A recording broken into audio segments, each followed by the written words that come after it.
الحمد لله رب العالمين والصلاة والسلام على سيد المرسلين وخاتم النبيين سيدنا وشفيعنا وحبيبنا ومولانا محمد وعلى آله وصحابه أجمعين، أما بعد، فأعوذ بالله من الشيطان الرجيم، بسم الله الرحمن الرحيم.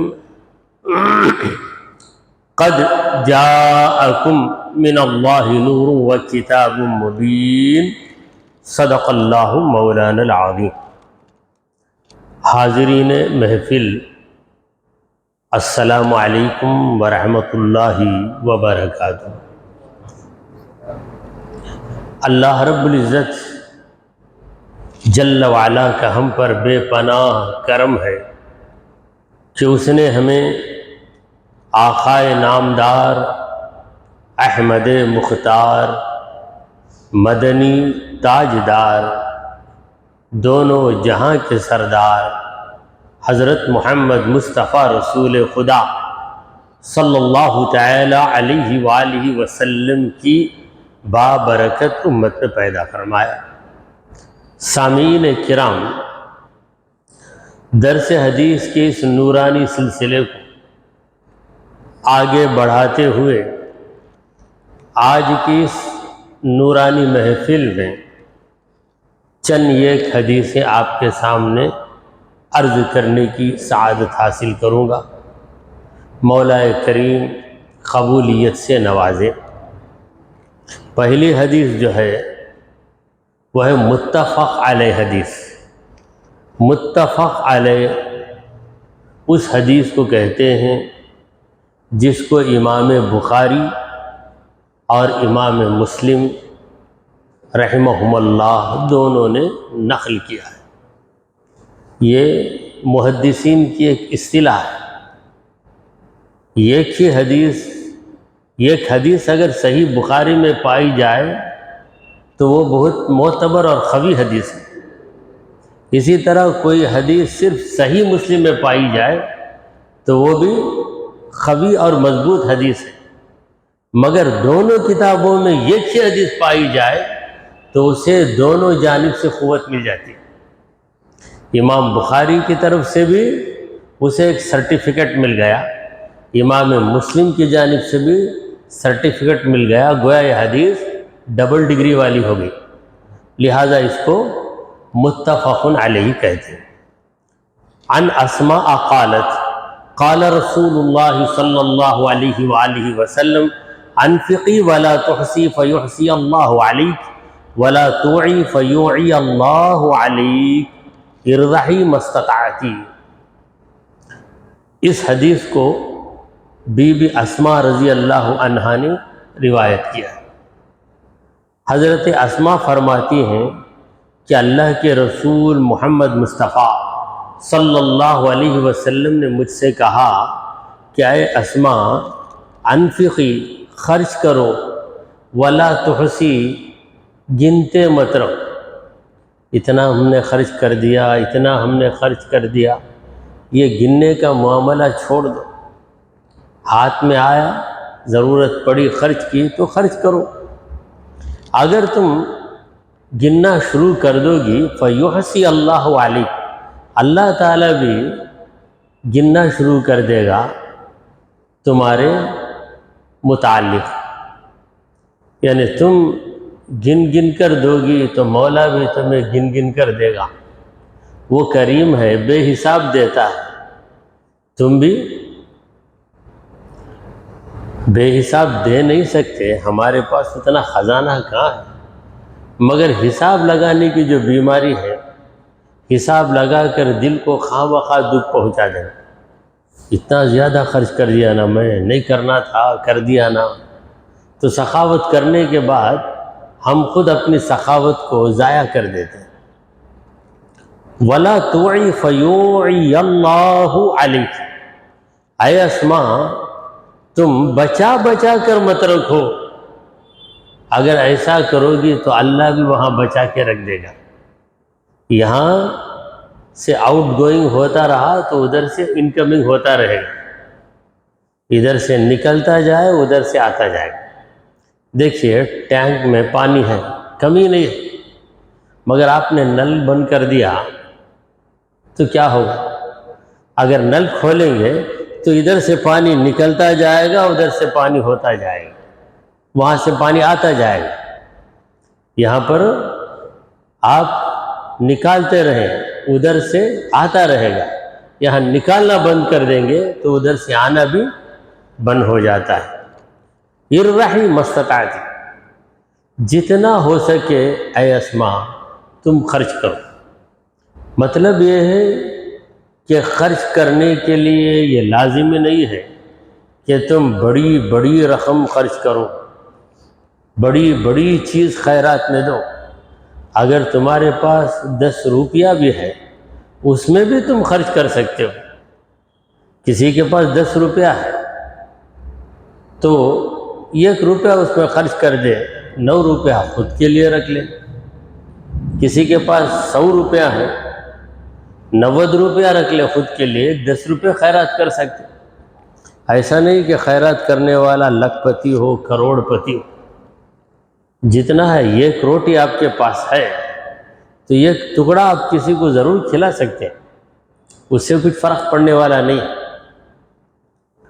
تو جتنا بھی ہو سکے خرچ کرو، یعنی خرچ کرنے کو تم اپنی عادت بنا دو۔ اسی لیے ہمارے بزرگوں نے کہا کہ سخاوت کو اپنا پیشہ بنا دو۔ جس طرح روزانہ غسل کرنے والے کو اگر غسل نہیں کیا تو بے قراری ہو جاتی، روزانہ ٹوتھ پیسٹ کرتا ہے، دانتوں کو مانجتا ہے نا، اگر ٹوتھ پیسٹ نہیں کیا، اسے وہ پیسٹ نہیں ملا تو بڑا بے قرار ہو جاتا۔ تو اسی طرح سخاوت تمہارا ایسا پیشہ بن جائے کہ کچھ نہ کچھ خرچ کر کے ہی تم کو راحت ملے۔ اگر بالکل خالی ہاتھ ہو جاؤ وہ اللہ کی مرضی ہے، مگر جتنا بھی ہے اس میں سے کچھ نکال کے رکھ دو خیرات کے لیے، کرتے جاؤ کرتے جاؤ۔ تو یہ حدیث سخاوت کرنے والے کی فضیلت بتا رہی ہے، اور اللہ تعالیٰ کریم ہے، دینے والا ہے، اس کے اخلاق کو اپنانا۔ حدیث پاک میں ہے کہ تخلقوا باخلاق اللہ، اللہ کے اخلاق کو اپناؤ۔ پروردگار دیتا ہے اور کسی سے لینے کی امید نہیں رکھتا، کیونکہ اسے ضرورت ہی نہیں تو امید کیا رکھے گا۔ اب ہم ضرورت مند ہیں، دیتے ہیں، پھر بھی ہم امید نہ رکھیں، کیوں؟ ہم کو تو ضرورت ہے، واقعی تم کو ضرورت ہے، تم کو دینے والا تمہارا پروردگار ہے، اس سے امید رکھو، بندے سے کیوں امید رکھتے ہو؟ پروردگار اپنے پیارے حبیب صلی اللہ علیہ وسلم فرماتا ہے وَلَا تَمْنُن تَسْتَكْثِرْ وَلَا تَمْنُن تَسْتَكْثِرُوا وَلِرَبِّكَ فَاصْبِرْ۔ اے محبوب، آپ ایسا احسان مت کرو کہ جس احسان کے بعد آپ کو یہ امید رہے کہ مجھے زیادہ ملے گا، یہ مت کرو۔ دے دو، دینا ہی آپ کا کام ہے۔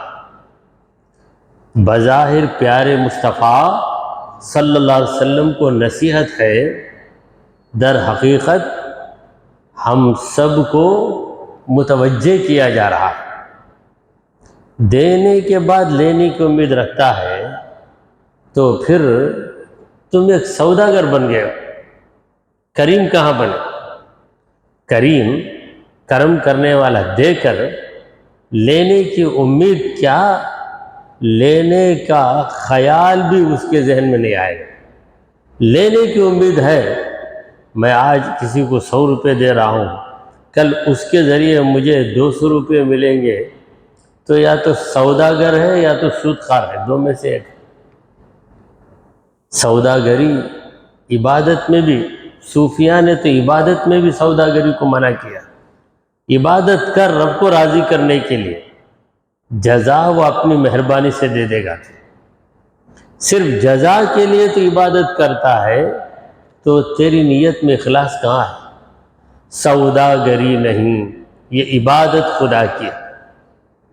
علامہ اقبال کہتے ہیں سوداگری نہیں، یہ عبادت خدا کی ہے. اے بے خبر جزا کی تمنا بھی چھوڑ دے. جزا کی تمنا ہے تو تو ایک بے خبر ہو، بلکہ تو ایک سوداگر بن گیا. خیر، یہ حدیث ختم ہوئی. اب دوسری حدیث کی طرف ہم بڑھتے ہیں. اس حدیث کو امام طبرانی نے روایت کیا. قال النبی صلی اللہ علیہ وسلم ایھا الناس الا تستحیون. نبی کریم صلی اللہ علیہ وسلم نے فرمایا کہ اے لوگو، کیا تمہیں شرم نہیں آتی؟ الا تستحیون، کیا تم شرماتے نہیں، شرم نہیں آتی؟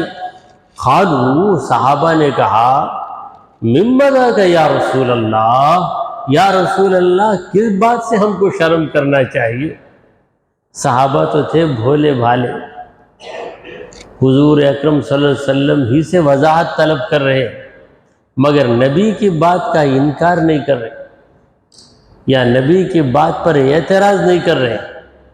یہ نہیں کہہ رہے ہیں کہ کون شرماتا ہے، خامخواہ آپ کہتے ہیں ہم شرماتے ہیں، ہم کہاں شرماتے ہیں. اس طرح کا رد عمل ان سے نہیں ہوا، بلکہ انہوں نے بڑی سادگی سے پوچھا مما ذاک یا رسول اللہ، یا رسول اللہ وہ جو شرم ہے کس بات سے؟ قال، نبی کریم صلی اللہ علیہ وآلہ وسلم نے فرمایا تجمعون ما لا تأکلون، تم جمع کرتے ہو وہ چیز جسے تم نہیں کھا سکتے، جسے تم کھا نہیں سکتے اسے جمع کر کے رکھتے ہو اور بڑی امید رکھتے ہو کہ میں کل کھاؤں گا، یہ کل کھاؤں گا. یہ چیز آج زیادہ ہو گئی ہے جب سے فریج کا زمانہ آ گیا. ہم رکھ دیتے ہیں کہ کل کھائیں گے، پرسوں کھائیں گے، بڑے یقین کے ساتھ کہتے ہیں. شرم نہیں آتی؟ حضور فرما رہے شرم نہیں آتی؟ تیری موت تیرے سر پہ کھڑی ہے، یہ لمحہ تو سانس لے رہا ہے، آئندہ لمحہ سانس لے گا یا نہیں کسے پتا، مگر اتنی لمبی لمبی امیدیں رکھتا ہے. تجمعون ما لا تاکلون، جو تم کھا نہیں سکتے اسے تم جمع کر کے رکھتے ہو. وتبنون ما لا تعمرون، اور تم بناتے ہو بڑے بڑے گھر جن میں تم رہ نہیں سکتے. گھر بناتے ہو رہنے کے لیے، مگر اس وقت یہ یقین مت رکھو کہ ہم ہی رہیں گے، ہو سکتا ہے کہ گھر تیار ہونے سے پہلے ہمارا یار ہم کو بلا دے. گھر ابھی تیار نہیں ہوا، جس کا گھر ہے وہ خبر کے گھر میں چلا گیا، ایسا بھی ہو جاتا ہے. لہذا تمہاری یہ جو امید ہے، یہ جو امید ہے کہ ہم بعد میں یہ حاصل کر لیں گے، یہ بن جائیں گے، یہ ہو جائیں گے، امید ایسی امید رہے کہ اس امید میں شک بھی شامل رہے. امید تو ہے مگر بھروسہ نہیں. بھروسے کے بغیر امید رکھو، امید رکھو، بھروسہ بھی مت رکھو، یہ ضروری چیز ہے. اب صوفیاء کرام کے پاس ایک اصطلاح ہے طول عمل. طول عمل کا معنی آرزو کی لمبائی، طول کا معنی ہے لمبائی، اسی سے طویل کا لفظ بنا. عمل کا معنی کیا ہے؟ یہ ایک عمل ہے عین میم لام، دوسرا عمل ہے حمزہ میم لام. والباقیات الصالحات خیر عند ربک ثوابا وخیر عملا، حمزہ سے ہو عین سے نہیں ہے. تو عمل، طول عمل، لمبی آرزو. اس کے برعکس ہمیں لمبی آرزو کے برعکس ہمیں امید اور امید کے ساتھ نا امیدی دونوں مل کر چلتی رہے. امید بھی رہے نا امیدی بھی رہے، نا امیدی بھی رہے امید بھی رہے۔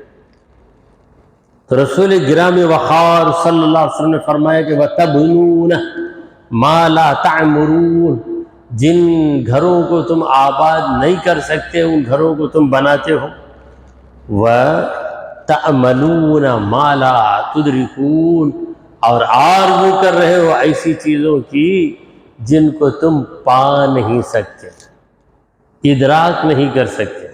مَا لَا تُدْرِكُونَ، ادراک کا معنی کیا ہے؟ حاصل کرنا، پا لینا۔ تم پا نہیں سکتے، حاصل نہیں کر سکتے، مگر امیدیں تو تمہاری بڑی بڑی بھاری بھاری لمبی ہیں۔ الا تستحیون من ذلک، کیا اس بات سے تم لوگوں کو شرم نہیں آتی؟ ہمارے نبی کریم صلی اللہ علیہ وسلم کے سمجھانے کا انداز بھی نرالا ہے۔ حضور سے بہتر سمجھانے والا نہ کوئی پیدا ہوا اور نہ پیدا ہو سکتا ہے۔ سمجھانے کی اعلیٰ صلاحیت، جس کے بعد صلاحیت ختم ہو جائے، اس سے ٹاپ لیول صلاحیت ہی نہیں ہے، ویسی صلاحیت نبی کریم صلی اللہ علیہ وسلم کے اندر اللہ نے رکھ دی ہے۔ اسی لیے حضور اکرم صلی اللہ علیہ وآلہ وسلم نے 23 سالہ مختصر سی مدت میں لاکھ صحابہ کی جماعت کو تیار کر دیا، اور ایسے دور میں جب کہ وسائل کی کمی تھی۔ اب جو ترقی ہے کہ آدمی آدھے گھنٹے میں وہ مسافت طے کر لیتا ہے جسے طے کرنے کے لیے 4-5 دن لگ جاتے تھے، تو وہ زمانہ دنیاوی ترقی کا نہیں تھا۔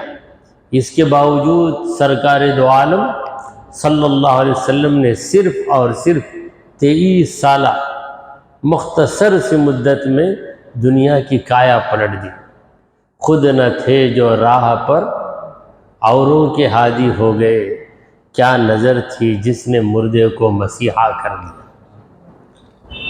ایک اور حدیث پاک آپ کے سامنے عرض ہے۔ اس حدیث کو امام بیہقی نے روایت کیا۔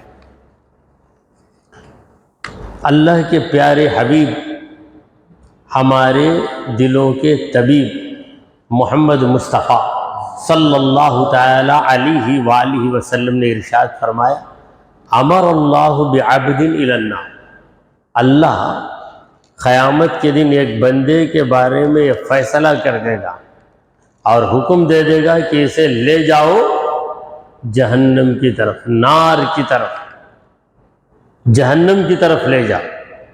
فلما وقف علی شفتہا، جب یہ بندہ جا کر جہنم کے کنارے کھڑا ہو جائے گا، التفتا، پلٹ کر دیکھے گا، جہنم کے قریب چلا گیا مگر پلٹ کر دیکھ رہا ہے، فقالا، پلٹ کر دیکھے گا اور کہے گا، اما واللہ یا ربی، سنو اللہ کی قسم، اے میرے رب، اما واللہ، اما تنبیہ کے لیے ہے، واو قسمیہ ہے، اللہ کی قسم، سنو اے لوگوں کو سنا رہا ہے۔ پھر اللہ سے عرض کر رہا ہے، یا ربی، اے میرے پروردگار، ان کان ظنی بک لحسن، میرا گمان ہمیشہ تجھ سے اچھا ہی رہا، میں ہمیشہ یہی امید رکھتا تھا، یہی یقین رکھتا تھا کہ میرے پروردگار تو مجھ پہ رحم کرے گا، مجھ پہ رحم کرے گا۔ اتنا بندہ کہے گا، دل سے کہے گا کہ میرا گمان یہی رہا کہ میرا پاک پروردگار، میرا مہربان پروردگار مجھ پہ رحم کرے گا۔ فقال اللہ عز وجل، اللہ کی رحمت کو غیرت آ جائے گی، اللہ عز وجل فرمائے گا، ردوہو، اس کو واپس لے آؤ، جہنم سے واپس لے آؤ، لا کر اب کہاں لے جاؤ؟ جنت کی طرف جانا ہے۔ انا عند حسن ظن عبدی بیا، میرا بندہ میرے ساتھ جب نیک گمان رکھتا ہے تو میں اس کے نیک گمان کے مطابق ہی اس کے ساتھ معاملہ کرتا ہوں۔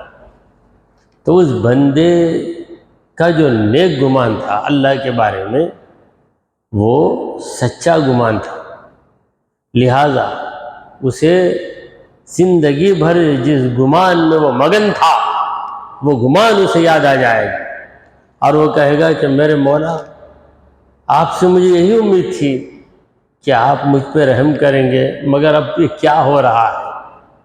تو پروردگار فرشتوں کو حکم دے گا کہ اس بندے کو لوٹا دو، ردو، اس کو واپس لے آؤ، اور اس کا ٹھکانہ اب جہنم نہیں بلکہ جنت ہے۔ ایک اور حدیث آپ کی خدمت میں عرض ہے۔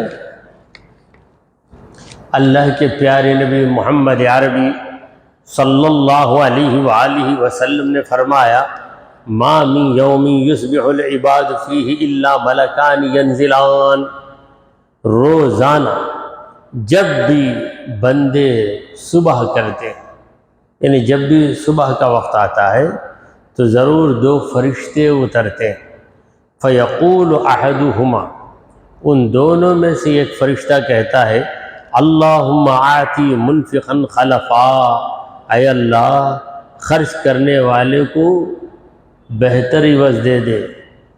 ویقول الآخر، دوسرا کہتا ہے، اللہم آتی ممسکا تلفا، اے اللہ جو بچا بچا کر رکھتا ہے اس کے مال کو تو برباد کر دے، تلف کر دے، برباد کر دے۔ تو اس حدیث کے ذریعے پیارے آقا مدنی داتا محمد مصطفیٰ صلی اللہ علیہ وآلہ وسلم میں سمجھا رہے ہیں کہ اللہ تعالیٰ نے دو فرشتوں کو مقرر کر دیا ہے، یہ دو فرشتے روزانہ اترتے ہیں، صبح کے وقت اترتے ہیں، اور ہمارے پاس صبح صادق، جب سے فجر کا وقت شروع ہوتا ہے ہماری صبح شروع ہو جاتی ہے، مگر افسوس اس بات کا ہے کہ آج غیر مسلم تو صبح کے وقت جاگتے ہیں، مگر ہمارے کئی مسلمان بھائی، مسلمان بہنیں صبح کا وقت جا کے اشراق کا وقت آ کر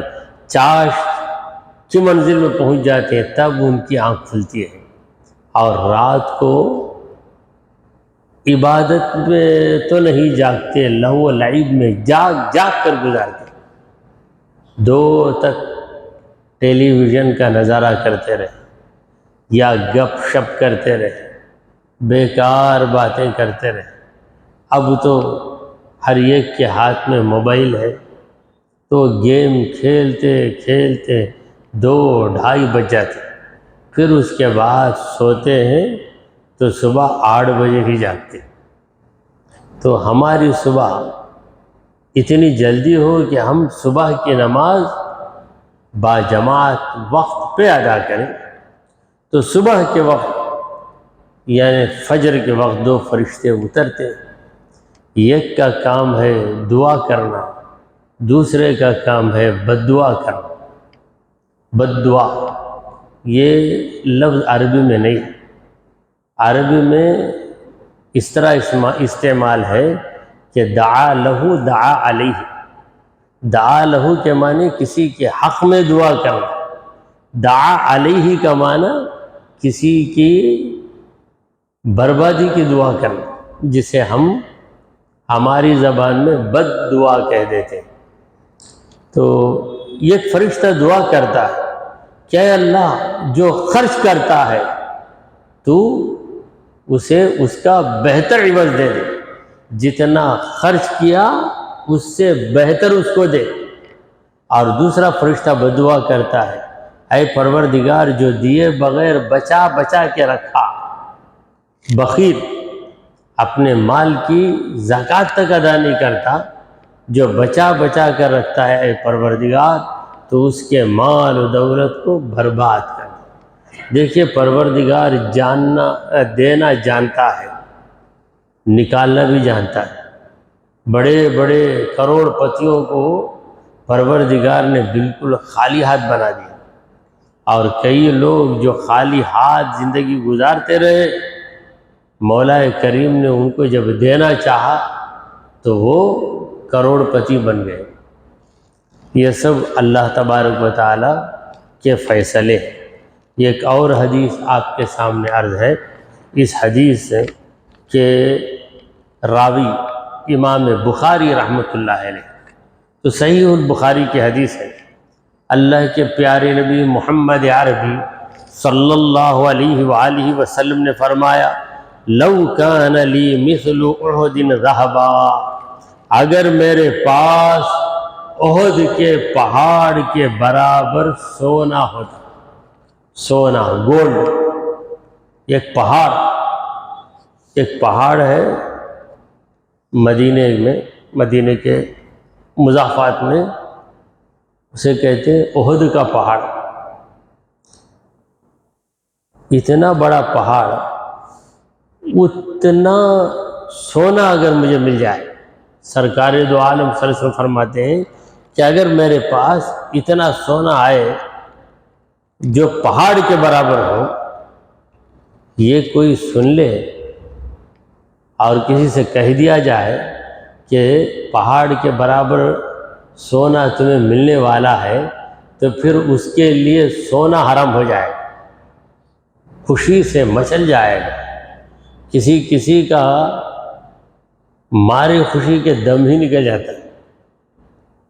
لاٹری چیٹ آ گئی، سنتے ہی مر گئے، اتنا خوش ہوا کہ پھولے نہ سمایا، دل پھول گیا، ختم ہو گیا۔ اسے کہتے ہیں پرانے لوگ پھولے نہ سمائے۔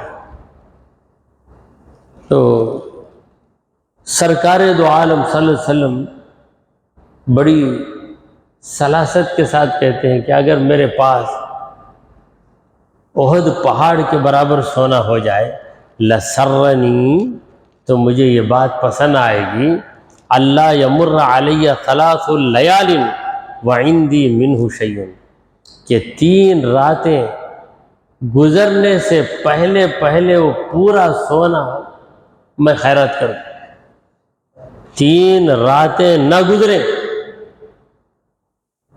اس حالت میں کہ سونے کا کچھ بھی حصہ میرے پاس باقی نہیں، یہ گرام بھی، بلکہ پاؤ گرام بھی میرے پاس نہ رہے، سب کا سب میں لوگوں میں تقسیم کر دوں، یہ مجھے پسند ہے۔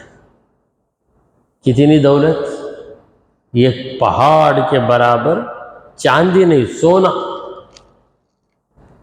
تو اتنا سونا اگر کسی کے پاس مل جائے تو کتنا بڑا مالدار بن جائے گا، اس کو کھرب پتی کہیں گے، عرب پتی بھی نہیں، کھرب پتی کہیں گے، بہت زبردست مالدار بن جائے گا۔ مگر حضور کہتے ہیں کہ مالدار بن اسی لمحہ اتنا نکال کہ پہلے جیسا خالی تھا پھر بھی خالی بن جائے، پہلے جیسا خالی تھا ویسا ہی خالی ہو جائے۔ کھاتے ہیں ہم، کھانے کے بعد پھر پیٹ خالی ہو جاتا ہمارا، اگر خالی نہ ہو، وہ غذا یوں ہی رہے تو پھر پیٹ خراب ہو جاتا۔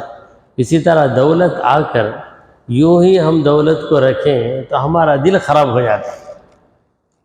تو 3 رات گزرنے سے پہلے پورا سونا خرچ ہو جائے، یہ بات مجھے پسند آتی ہے۔ الا شیء ارصدہ لدین، مگر یہ چیز، اتنی مقدار میں بچا کر رکھوں گا، سب کچھ خیرات کر دینا مجھے پسند ہے، مگر اتنی مقدار میں ضرور بچا کے رکھوں گا جتنی مقدار میں میرا قرض ادا کروں۔ قرض ادا کرنا ہزاروں سخاوتوں پہ بھاری۔ قرض لے لیا کسی سے 10,000، وہ نہیں دے رہا ہے، مسجد کو آ کے 10,000 چندہ دیتا ہے، وہ قرض دینے والا بولتا ہے میرا قرض دیں گے بھائی، پہلے خدا کے گھر کی خدمت کرنا، بھائی میرا پیسہ دبا لے کر بیٹھے نہ تو بات دیں گے بھائی۔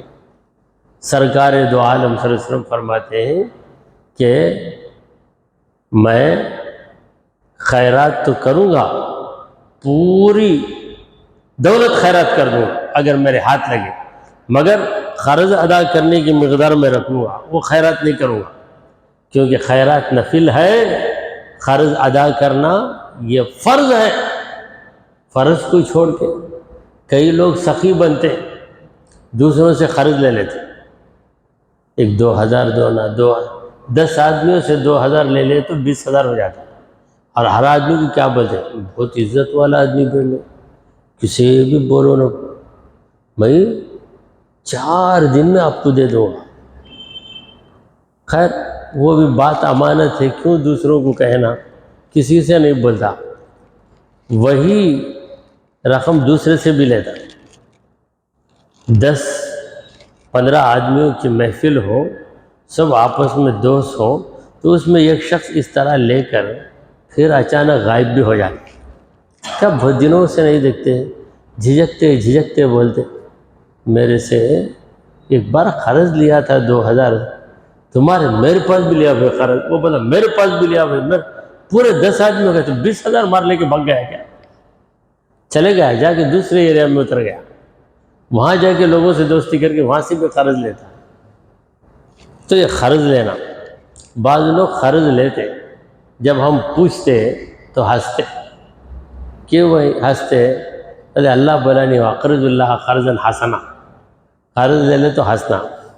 اس طریقے سے یہ ایک لطیفے کے طور پر کہتے، حالانکہ اللہ نے جو کہا کہ وَأَقْرِضُوا اللَّهَ قَرْضًا حَسَنًا، اللہ تعالیٰ کی بارگاہ میں اچھا قرض دو، یعنی تم خیرات کرو گے تو گویا وہ تمہارا قرض ہے اللہ کے اوپر، جسے پروردگار ضرور ادا کرے گا، یہ رب کی مہربانی، یہ رب کی ذمہ داری نہیں بلکہ اس کی مہربانی ہے۔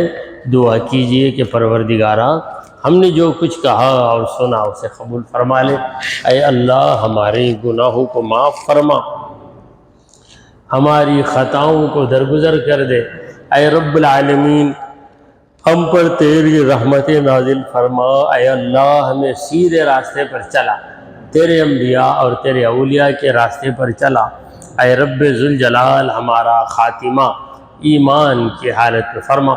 وصلی اللہ تعالی علی خیر خلقہ سیدنا و مولانا محمد وعلی آلہ و اصحابہ اجمعین۔